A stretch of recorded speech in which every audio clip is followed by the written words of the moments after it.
Il est midi, bonjour à tous. Sans plus tarder, les grands titres de l'actualité de ce mardi 17 août.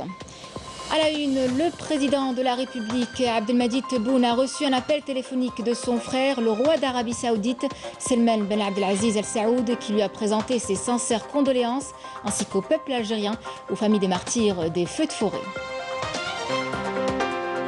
Le conseiller à la présidence de la République chargé des relations extérieures, Abdelhafid Al-Lahoum, a été chargé par le chef de l'État, Abdelmadjid Tebboune, d'adresser ses condoléances à la famille du jeune défunt Jamel Ben Smaïl. Des incendies de forêt qui, sans surprise, n'ont pas été sans conséquences. Un plan d'urgence de réhabilitation des lignes téléphoniques a été établi. Les détails dans ce journal. Et puis, nous terminerons avec du sport et le tirage au sort ce mardi de la sélection algérienne de football à la 33e Coupe d'Afrique des Nations 2021. Une CAN qui se jouera pour la seconde fois en présence de 24 nations. Nous reviendrons également dans ce journal sur les résultats partiels de la 36e journée de Ligue 1 de football. Mesdames, Messieurs, bienvenue. Je vous en parlais en titre. Le président de la République, Abdelmadjid Tebboune, a reçu un appel téléphonique de son frère, le serviteur des deux lieux saints de l'islam, le roi d'Arabie Saoudite, Salman Ben Abdelaziz Al Saoud, qui lui a présenté ses sincères condoléances, ainsi qu'au peuple algérien et aux familles des martyrs des feux de forêt. Le roi saoudien a affirmé la solidarité du royaume d'Arabie Saoudite avec l'Algérie pour surmonter cette circonstance difficile. De son côté, le chef de l'État a présenté ses remerciements au roi saoudien pour ses nobles sentiments envers l'Algérie. Après avoir été chargé hier par le président de la République de présider la Commission nationale d'évaluation et d'indemnisation des sinistrés des feux de forêt, le conseiller à la présidence de la République chargé des relations extérieures, Abdelhafid Al-Lahoum, s'est déplacé ce matin au domicile du jeune défunt Jamel Ben Smaïl à Miliana, dans la wilaya de Ain Defla. Abdelhafid Al-Lahoum était chargé d'un message de condoléances, de soutien et de solidarité du président de la République à la famille du défunt. Il a récité la Fatiha du Coran en compagnie de la famille des proches à la mémoire du défunt et des martyrs qui ont perdu la vie lors de cette douloureuse épreuve. Le conseiller à la présidence de la République a par la suite remis aux parents du jeune regretté Jamel Ben Smaïl une allocation décidée hier par le chef de l'État au profit des familles des martyrs de ces incendies.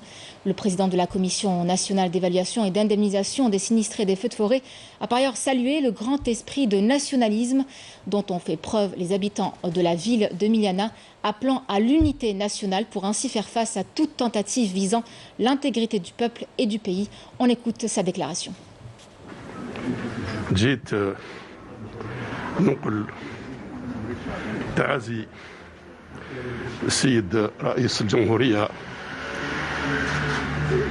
السي عبدالمجيد تبون للعائلة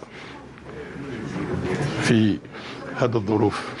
كذلك نقدروا الحكمة نتاع الأب اللي هو في الحقيقة قطع الطريق للفتنة، وهذا ما كان ينتظره أعداء الجزائر. هذه هي وهذا هو الجزائري الأصيل، هذا هو الجزائري الأصيل، الجزائري الحر. الشيء اللي نأكدوا عليه في الأخير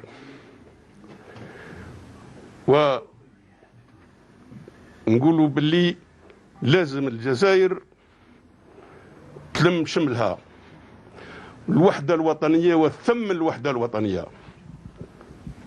الوحدة الوطنية والثم الوحدة الوطنية هي وتفويت الفرصة لمن أراد يشوه ويوسخ البلاد فهمتني نتاعنا ويدير الفتنة في هذا ما بين الجزائريين، واللي يحب فهمتني الشر لهذا الوطن العزيز وهذا الشعب العزيز. رحمه الله رحمه الله ورحم الله كل الشهداء. والحمد لله اللي ما توحدت الصفوف ان شاء الله بهذا ان شاء الله. وكل انسان اللي كان يشوف الجزائر تنحار ان شاء الله ما تحبطش. الجزائر فوق الجميع فوق كل حاجة. أنا تربيت في الكشافة والكشافة غرست لنا الروح الوطنية. الجزائر غالية، بذرة تاع الرملة لو كانت تقاس وتخرج برا البلاد تغيظنا. نشكر السيد الرئيس، نشكره، وهذا واجبي اللي درته أنا. هذا واش كان لازم تندار في الجزائر. De violents incendies qui ont fait des dizaines de morts et réduit en cendres des milliers d'hectares de couverts végétaux et forestiers inestimables. Il faut dire aussi que les feux ont été attisés par un épisode de canicule hors norme et des vents forts. Ingénieurs et experts ont été dépêchés sur les lieux des zones sinistrées pour recenser et évaluer ces dégâts. Et malgré un décor apocalyptique, les villageois, les habitants qui ont tout perdu gardent espoir. Raouf Hamouch.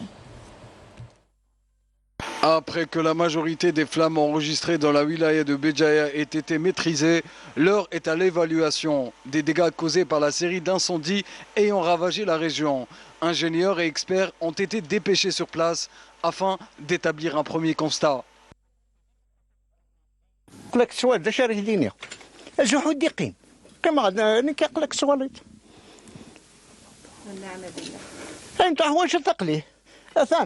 العيش نغمم العيش تنتوالي القهوه تان الحقاد اللي خلعوا بيرتوربي الحمد لله ثقالي ما ولاش لي ديغا ما كان الحمد لله الحوايج تايت وخلا فهمت خلعنا سورتو لي فيو خلعوا ما على بالهمش رحنا كاع نروح الكل نفادو كيف فهمتي ابري ثيمس تساليدي وساري هنا تسخلع فريمون تكشم ديك لابورت فيناتر مي ديكشم ثوفاد لي بورتيني وكيت فيرمينت. Notre caméra s'est déplacée dans plusieurs villages montagneux. Le constat est alarmant. Des habitations, des voitures, des meubles, tout est parti en fumée. Heureusement, aucune perte humaine n'est à déplorer. Alhamdoulilah ya Rabbi, ما كانش des dégâts humains, كاين des dégâts vraiment في matériel et tout. Inch'Allah ya Rabbi, Inch'Allah الأزمة هذه تفوت يعني سلامات. Un fonds spécial a été créé afin de prendre en charge systématiquement les préoccupations des citoyens touchés par les incendies.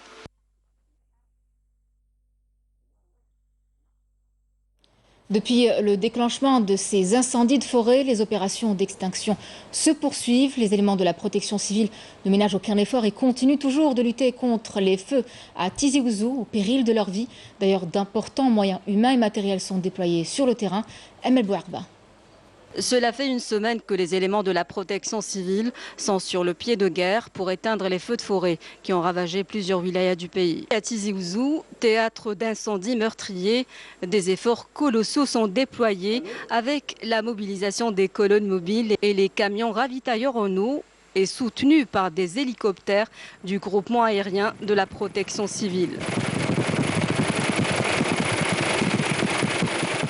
Depuis le 9 août dernier, 706 opérations de jet d'eau ont été effectuées pour éteindre les incendies. 430 ont été exécutés par les hélicoptères du groupement aérien de la protection civile et de l'armée nationale populaire. Les 2 avions bombardiers d'eau de type Canadair loués par l'Algérie auprès de l'Union européenne ont réalisé 254 manœuvres de jet d'eau alors que l'avion bombardier d'eau espagnol a effectué jusqu'à présent 22 jets d'eau. يصل إجمالي عملية القذف الماء إلى 706 عملية على مستوى كل أنياء التراب الوطني خاصة على مستوى 6 ولايات منها تيزي وزو بجاية جيجل قلمة عنابة وحتى ولاية البويرة. لكن الأهم كان على مستوى ولاية تيزي وزو بما يفوق 270 عملية قذف للماء أي تقريبا بحوالي 40 إلى 45% من عملية رمي الماء للتحكم في الحرائق الهائلة خاصة التي تهدد المجمعات السكنية أو التي يصعب الوصول إليها عن طريق شاحنات الإخماد أو أفراد الحماية المدنية. La plus grande majorité des opérations d'extinction de feu a été réalisée à Tizi Ouzou avec 300 manœuvres de jet d'eau depuis le début des incendies. Toutes ces manœuvres aériennes précises ont fait leur preuve sur le terrain puisque de nombreux foyers d'incendie ont pu être éteints dans un temps record.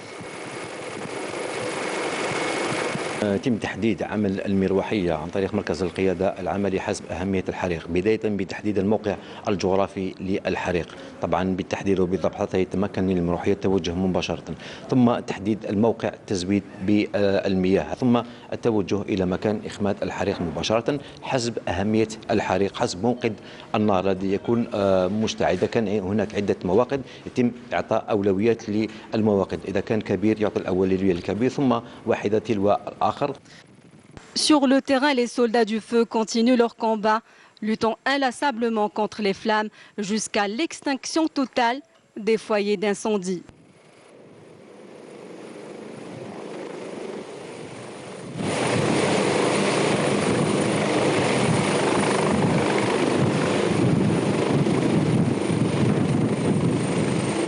Des incendies de forêt qui, sans surprise, n'ont pas été sans conséquences, notamment à Tizi Ouzou. Un plan d'urgence de réhabilitation des lignes téléphoniques a été établi. Yanis Eid Belkacem.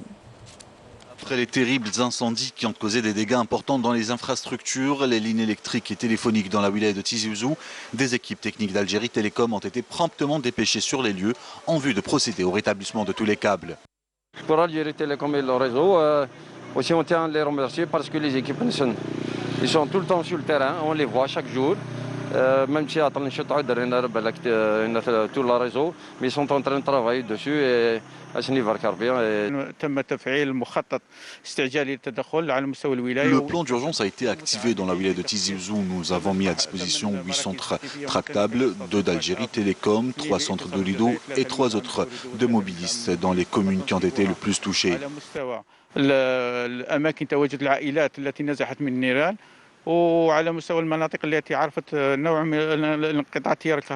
En parallèle, donc, nous avons déployé beaucoup de groupes électrogènes au niveau des sites qui sont affectés par des coupures prolongées de secteur énergie.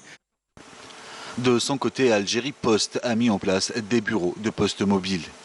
On les remercie d'avoir pensé à faire un plan d'urgence, surtout avec le bus qui vient de nous envoyer pour éviter à la population nord d'aller encore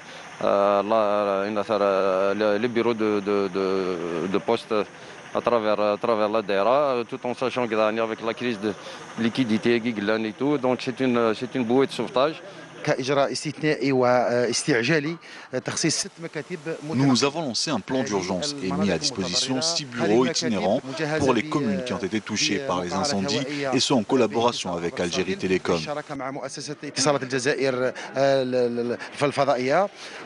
Le processus de restauration des infrastructures et services dans la wilaya de Tizi Ouzou ne fait que commencer. D'autres projets de réhabilitation sont prévus.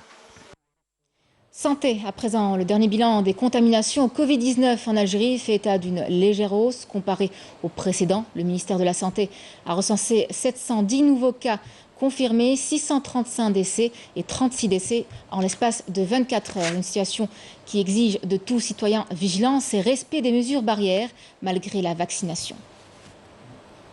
Une vaccination qui se poursuit toujours. Un avion de transport militaire relevant de nos forces aériennes est d'ailleurs arrivé hier au niveau de la base de Boufarik. À son bord, une cargaison de vaccins anti-Covid-19 estimée à 3 millions de doses acquises de la République populaire de Chine. Il est à souligner que ces opérations se poursuivent. D'autres cargaisons de vaccins et de matériel médical nécessaires seront acheminées dans les prochains jours pour soutenir le système de santé national.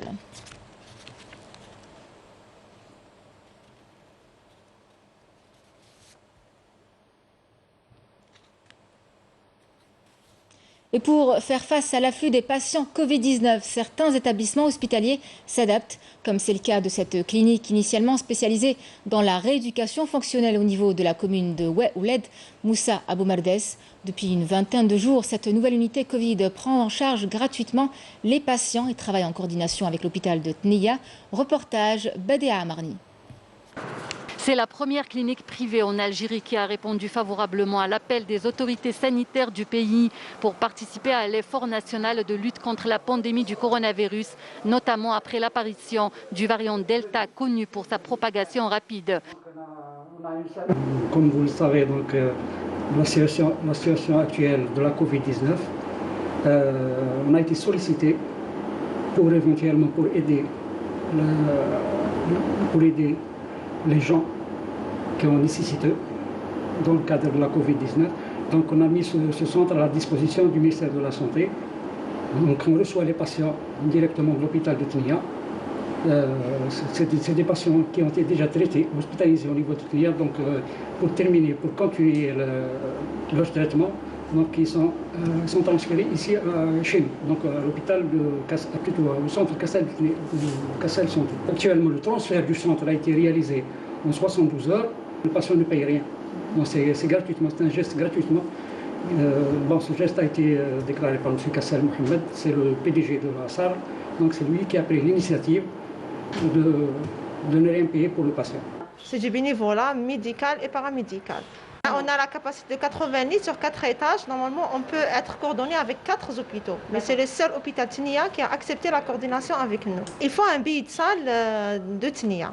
Jusque-là, on a eu 25 malades. Parmi les 25 malades, 10 ils sont sortants. Ils sont sortis avec un bon état général, saturation bonne, tous les bilans corrects et tout. Cet établissement médical est doté de tous les équipements nécessaires pour la bonne prise en charge des patients. Ici, l'équipe médicale bénévole est au chevet des malades 24 heures sur 24. Bénévole pour bien soigner les malades, pour assurer tous les soins. باش نعاونوا هذه لا كلينيك باسكو راهي دير دي شوز ملاح وماذا بينا احنا نتعمم هذه الحاله. الحمد لله لقينا التلويث هنا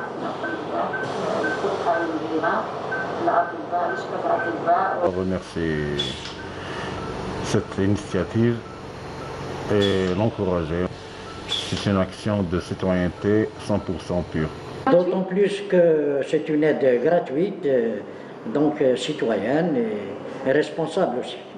Cette clinique privée a été mise à la disposition du ministère de la Santé et prend en charge gratuitement les patients qui arrivent directement de l'hôpital de Snia. Si depuis 20 jours tout se passe bien, le problème d'oxygène demeure entier. Le problème qui se pose dans ce centre, c'est le problème de l'oxygène. Actuellement, on est en train de parler avec le centre de Bertuta. Donc, on vient de voir, ils nous ont ouvert la porte pour alimenter ce centre par l'oxygène. Actuellement, on travaille avec nos propres concentrateurs. Donc, c'est des concentrateurs qui ont été mis à la disposition des patients. Cette action citoyenne est plus que louable. Elle gagnerait à être généralisée à travers le pays pour tenter de sauver d'une mort certaine des centaines de malades atteints du coronavirus. Direction Constantine à présent, où l'établissement hospitalier El Bir s'est vu recevoir un générateur d'oxygène d'une capacité de production de 300 litres par minute en moyenne. Yasmine Massoudi. Offert à titre gracieux, ce générateur d'oxygène médical est destiné aux malades de l'hôpital El Bir de Constantine. Une action tombée à point nommé, notamment face à l'afflux continu des patients vers le service Covid. Nous avons voulu contribuer à la prise en charge des malades et laisser notre empreinte dans la wilaya de Constantine. Et grâce à ce don, nous espérons aider à la prise en charge des personnes atteintes de Covid. Une action plus que bienvenue qui vient s'ajouter aux multiples actions de solidarité durant cette période de crise sanitaire.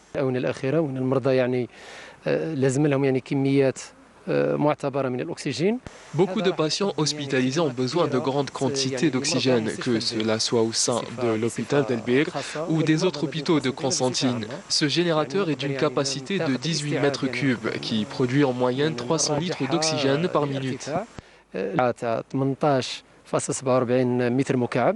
يعني اللي ينتج ما قيمته 300 لتر في الدقيقة. هذه الهبة التضامنية سواء من مولدات الأكسجين أو les concentrateurs. Ce don contribuera significativement à la prise en charge des malades hospitalisés. خلقنا أريحية نوعا ما إن شاء الله للتكفل الجيد بهذه المرضى. Une donation qui vient contribuer à l'amélioration de la prise en charge des malades en détresse respiratoire. Au volet justice, le procès de Hamid Melzi, l'ancien directeur général de l'établissement public Sahel, a été reporté au 6 septembre prochain par le juge du pôle pénal économique et financier du tribunal de Sidi Mohamed d'Alger. Suite à la demande des avocats de la défense, a-t-on appris des sources judiciaires. Rappelons que Hamid Malzi, placé sous mandat de dépôt depuis juin 2019, est poursuivi par le même tribunal au même titre que les deux ex-premiers ministres, à savoir Ahmed Ouyahia et Abdelmalek Sellal, ainsi que plusieurs cadres, pour abus de fonction volontaire à l'effet d'accorder d'indus privilèges en violation des lois et réglementations. Condamnation de l'ex-Walid Tipaza Moussarley à 3 ans de prison ferme par le tribunal de Sidi Mohamed pour des faits liés à la corruption et l'octroi d'indus avantages. Plusieurs responsables impliqués dans cette affaire ont été condamnés à des peines allant d'1 an avec sursis à 2 ans de prison ferme, notamment l'ancien directeur des domaines de la wilaya de Tipaza qui a été condamné à 2 ans de prison, dont 1 année avec sursis, le directeur du cadastre condamné à 2 ans de prison ainsi que le directeur de l'environnement condamné à 1 année de prison avec sursis. Le tribunal a condamné également 2 hommes d'affaires impliqués dans cette même affaire de corruption à 2 ans de prison ferme, tandis qu'un 3e a été acquitté. Et c'est avec une profonde tristesse que nous vous annonçons le décès du journaliste et commentateur sportif Lahbib Ben Ali à l'âge de 69 ans des suites d'une longue maladie. Le défunt a entamé sa carrière journalistique à la télévision nationale au début des années 80 avant de rejoindre la chaîne d'information qatari Al Jazeera à la fin des années 90. En 2003, il avait rejoint l'effectif de la nouvelle chaîne Al Jazeera Sport, rebaptisée en 2011 Bein Sport. Il avait couvert plusieurs événements sportifs et footballistiques, dont des mondiaux de football et Jeux olympiques avant de prendre sa retraite en 2018. Paix à son âme et nos condoléances à toute sa famille. Dans le reste de l'actualité, les brèves internationales avec Walid Yousfi. Le président américain Joe Biden a menacé d'un usage dévastateur de la force si les talibans perturbaient les opérations d'évacuation. Une déclaration qui intervient au moment où les talibans se sentent emparés de Kaboul après une offensive lancée en début de semaine, signant ainsi leur retour au pouvoir en Afghanistan, 20 ans après en avoir été chassés. À Haïti, le bilan provisoire des secousses qui ont frappé le sud-ouest du pays s'alourdit. Le dernier bilan fait état de 1419 morts et plus de 6900 blessés suite au séisme de magnitude 7,2 enregistré dans la région. Les secours sont toujours déployés sur le terrain à la recherche de personnes disparues ou bloquées sous des ruines alors qu'une tempête en approche a été signalée, menaçant d'aggraver encore plus la situation. Plus de 600 sapeurs-pompiers ont été déployés dans le Var, au sud de la France, pour maîtriser l'incendie qui s'est déclaré hier dans la région. Un incendie qui a parcouru au moins 3500 hectares de forêt, attisé par les vents violents et les fortes températures enregistrées dans la région. Des milliers de personnes, dont des touristes, ont été évacuées préventivement. En conséquence de la sécheresse qui sévit dans l'ouest des États-Unis, le gouvernement fédéral a décrété pour la première fois de l'histoire des États-Unis des restrictions d'eau touchant le lac Mead, le plus important réservoir artificiel du pays. Une situation qualifiée d'alarmante selon un rapport prévisionnaire pour les 24 mois à venir publié par l'agence chargée de la gestion des ressources en eau.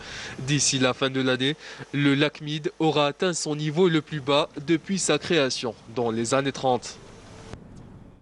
Retour chez nous pour parler sport et avec ses résultats partiels de la 36e journée de Ligue 1 de football, le récapitulatif avec Linda Teboul.